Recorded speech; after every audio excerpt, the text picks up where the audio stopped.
king's heart in such a way that he had favor for Daniel. And I'm sure there's no way Daniel could explain it. And you know, I identify well with this because I've seen this principle time and time again in my own life. Where I'm in a situation where even I may have made something up. I messed something up. I could have made a complete mess of my life. But God maybe gave somebody favor. Gave me favor in somebody's eyes and said, well, even though you messed up, I'm going to do this for you.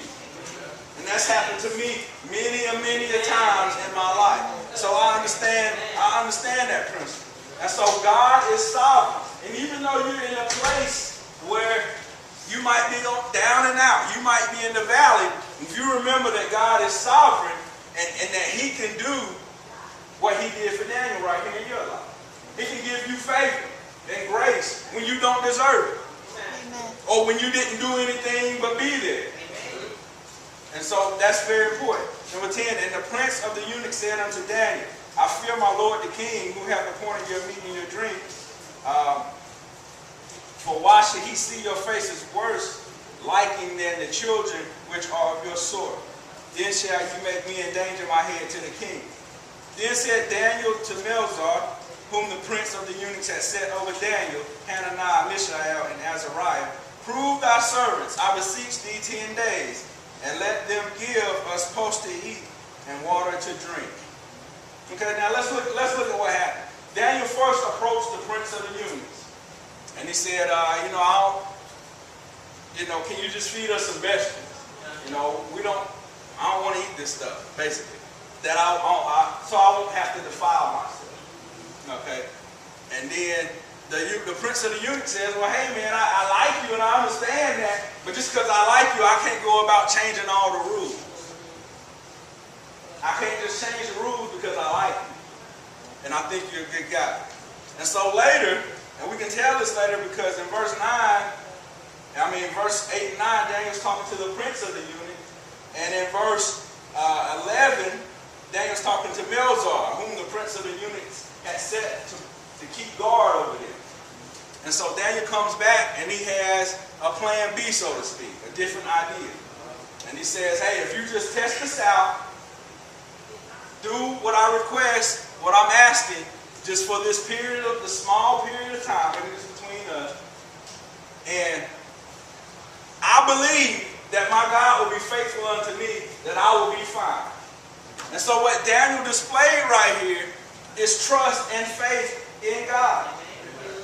And he trusted that if he did not defile himself, even when it was easy to, that God would take care and look out for him, so that the rest of the court would find them presentable.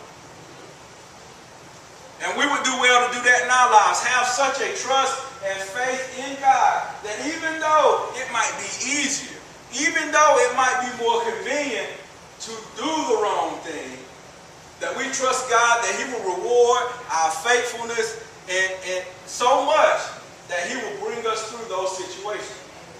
And right here, that's what Daniel displayed.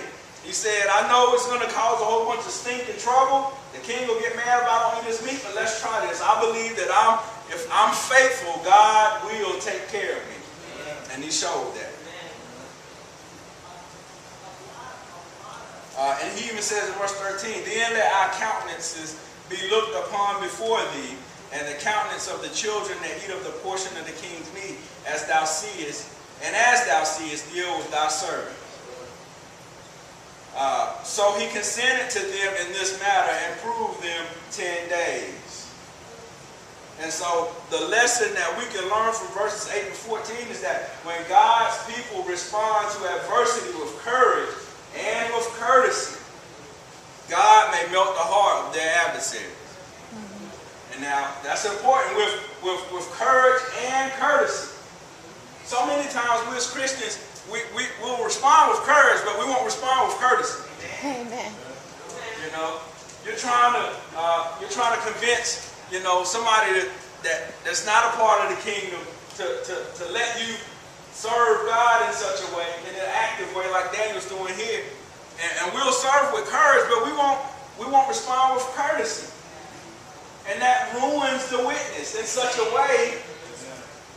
In such a way, people may question, well, how are you saying you're trying to, serve God with courage, but you just treat me like any old kind of way.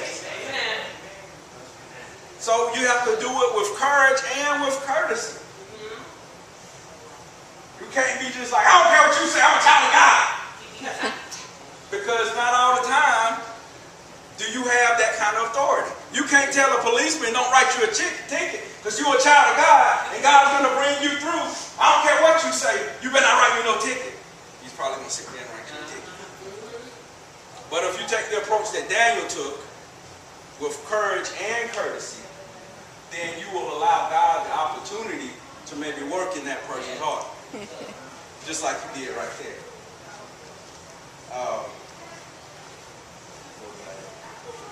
15. And at the end of 10 days, their countenances appeared fair and fatter in flesh than all the children which did eat the portion of the king's meat. Why y'all think that the issue of the king's meat is so important to Daniel? You got any ideas? Why he refused to eat the king's meat?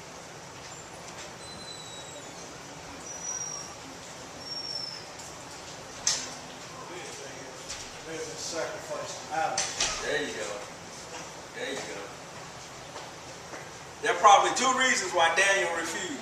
And a lot of people say, well, it's because it's the king's meat and his wine. And I don't think the wine had anything to do with it. What I think is that, like Brother Dalton said, that food had been sacrificed to idols, to pagan gods. Daniel did not want to defile himself in that way by taking part in eating of that food and wine. Another thing is that food probably wasn't kosher. Yeah. It probably wasn't kosher. I mean, think about today. If you go, I don't travel much, but I work with people and I talk to people who travel some. And if you ever go to places that is not westernized, like you go to India, you go to China, or you go somewhere like that, and you ask for their delicacies, it's probably stuff you wouldn't imagine yourself ever thinking about eating. Eyeballs and all kinds of stuff. Guts or something, the eggs or something, the larva. It's something that's not very kosher. You would not imagine yourself trying to eat. And so Daniel probably thought, well, hey, this food is probably sacrificed to idols. And it's probably stuff that the Torah says I can't eat anyway. Stuff that's not kosher. And so that's probably what Daniel's issue was.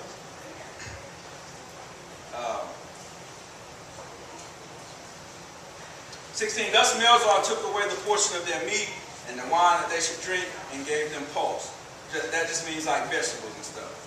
And as for these 4 children, God gave them knowledge and skill in all learning and wisdom. And Daniel had understanding in all visions and dreams. And that verse is important right there because again, it shows the sovereignty of God. God gave them knowledge. God gave them skill. God gave them wisdom and understanding. God gave them the ability to interpret dreams. And for us, this is important because we recognize all too quickly that we can't do anything on our own.